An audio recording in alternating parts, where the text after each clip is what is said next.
Selamat pagi rekan-rekan YouTube sekalian. Pada kesempatan kali ini saya akan memaparkan presentasi mengenai dampak sosial informatika. Nah, presentasi ini saya lakukan dalam rangka mengikuti kegiatan pelatihan Government Transformation Academy. Sebelum lebih lanjut, izinkan saya memperkenalkan diri. Nama saya Komang Wisnu Adiputra. Saya adalah guru informatika yang mengajar di SMP Negeri 1 Singaraja. Baik, akan kita mulai pemaparan materi hari ini. Kita awali dengan teknologi, jadi perkembangan teknologi. Teknologi informasi dan komunikasi menjadi salah satu format teknologi yang berkembang amat pesat dengan internet sebagai fitur andalanya. Arus informasi menjadi paling cepat, bahkan tidak terkontrol dan siapapun bakal dapat mendapat informasi dengan mudah. Nah, salah satu perkembangan teknologi yang sekarang kita rasakan yang semakin terlihat adalah sosial media. Nah, teknologi menciptakan interaksi antar sesama pemakai yang dapat dilaksanakan dengan gampang dan menciptakan tingkat keterhubungan satu sama dengan lainnya yang semakin tinggi. Perkembangan teknologi ini sendiri tentu menghasilkan dampak yang positif dan juga negatif. Nah, adapun dampak positif yang bisa kita rasakan pada kehidupan sehari-hari adalah pertama meningkatkan interaksi sosial antar pengguna. Nah, dibandingkan dengan 25 tahun yang lalu, 25 tahun ke belakang, media komunikasi sungguh jauh berbeda dengan sekarang. Di mana jika dulu kita mungkin melakukan komunikasi konvensional dengan cara berkirim surat ataupun menggunakan telepon umum biasa. Nah, di zaman sekarang ini, media sosial melalui internet membuat pemakai bisa berinteraksi dengan pemakai yang beda dan tetap terhubung satu dengan yang lainnya, walaupun jaraknya itu jauh ataupun dihalangi oleh perbedaan waktu. Nah, media sosial pun telah berperan menjadi lokasi berbagai pengalaman, informasi, ataupun ilmu pada bidang tertentu. Jadi, sosial media juga sekarang merambah ke berbagai bidang, mungkin ada bisnis, edukasi, dan juga industri. Tentu ini merupakan salah satu dampak negatif yang dirasakan dari perkembangan teknologi. Berikutnya, ada perubahan gaya hidup milenial. Di kalangan yang semakin dekat dengan teknologi atau generasi baru ini disebut dengan generasi milenial. Jadi yang pertama bisa kita lihat adalah perubahan gaya hidup mungkin dirasakan ketika terjadi pandemi COVID-19.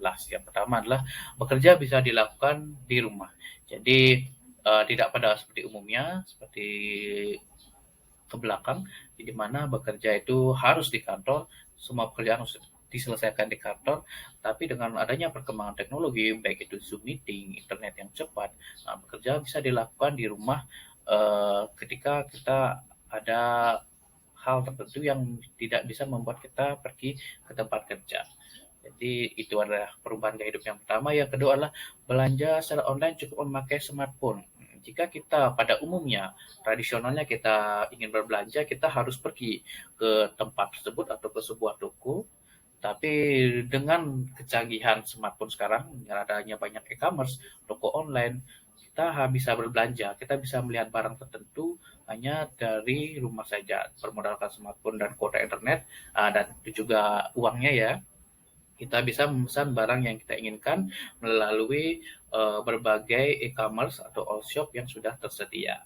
Jadi itu memudahkan kita, kita tidak perlu lagi pergi ke toko untuk berbelanja. Kita cukup dari rumah menggunakan smartphone, menyediakan internet, dan juga tentu saja uangnya. Kemudian yang selanjutnya adalah kemudahan memulai usaha dengan modal yang minim. Nah, di sini saya mengambil satu contoh.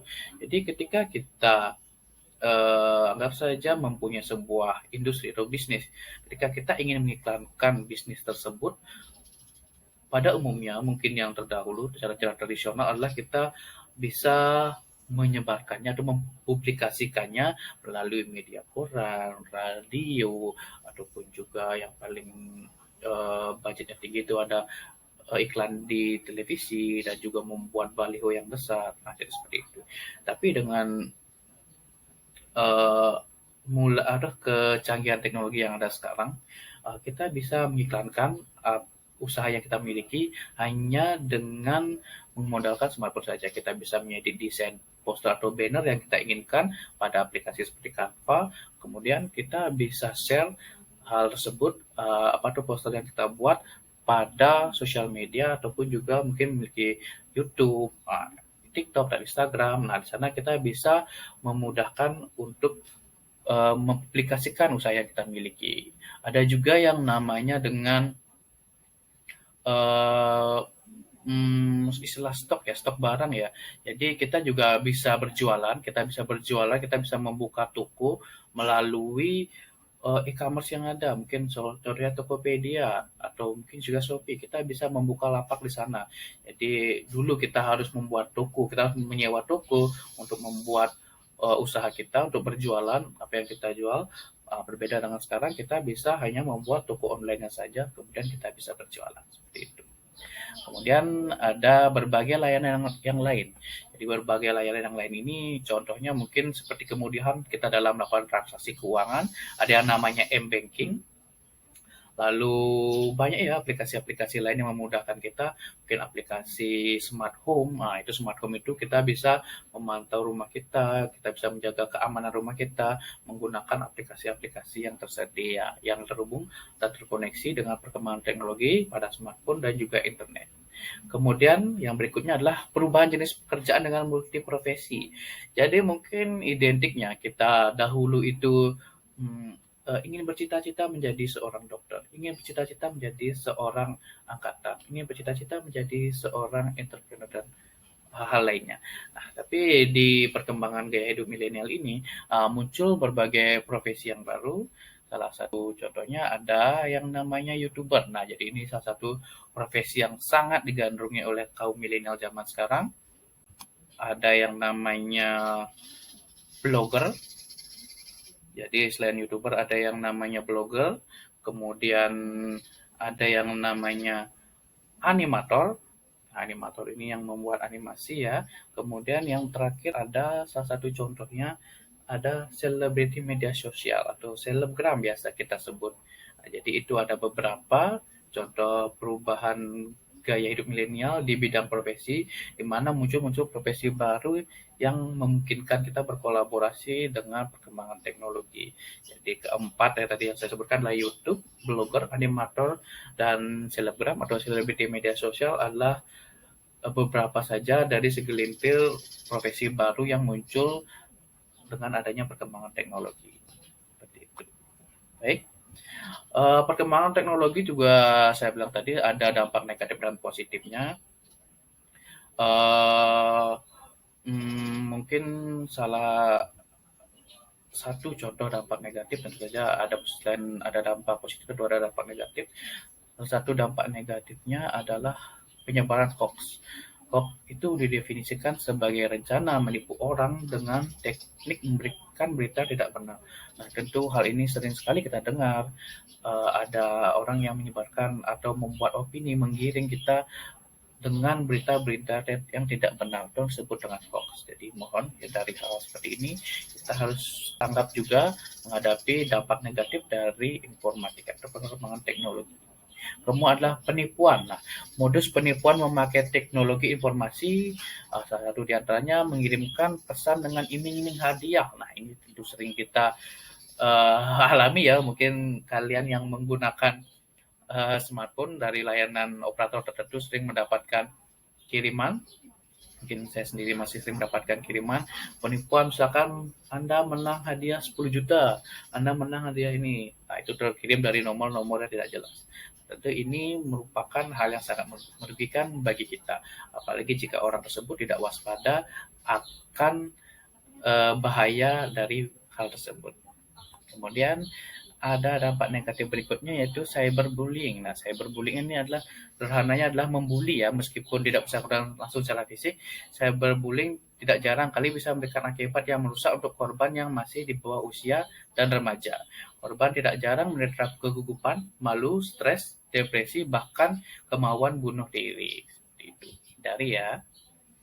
Kemudian ada menurunnya kualitas interaksi sosial. Nah, dengan adanya smartphone, mungkin bisa kita rasakan ketika kita berkumpul, berbeda dengan hal yang dulu kita lakukan. Jika kita berkumpul, kita akan melakukan interaksi sosial dengan keluarga kita ataupun sanak saudara kita. Kita akan berbicara, kita akan membicarakan sebuah topik atau melakukan kegiatan tertentu. Tapi bisa kita lihat sekarang, jadi interaksi yang kita lakukan itu jika kita berkumpul dengan keluarga ataupun sanak saudara, mungkin sering kita lihat ada yang fokus kepada smartphone atau gadgetnya masing-masing. Nah, perilaku ini mengakibatkan interaksi sosial antara dua orang atau dalam kumpulan menjadi tidak cukup berkualitas. Jadi, hindari hal ini. Kemudian ada dampak negatif berikutnya, itu konten negatif ya. Banyak format konten negatif jadi tidak jarang disebarkan lewati media sosial atau software internet lainnya. Seperti pornografi anak, perjudian, penghinaan atau fitnah, pencemaran nama baik, pengancaman, pemerasan, dan konten berbau terorisme dan radikalisme. Kemudian yang terakhir mungkin kita lihat adalah kecanduan teknologi. Nah, kecanduan teknologi bisa terjadi sebab terlalu lama menguras waktu di depan komputer atau gadget lain.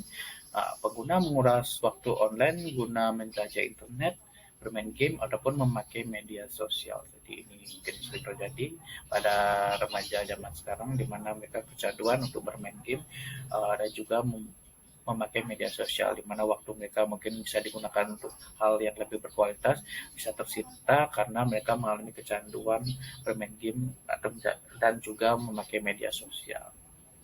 Baik, terima kasih. Begitu saja penjelasan singkat saya.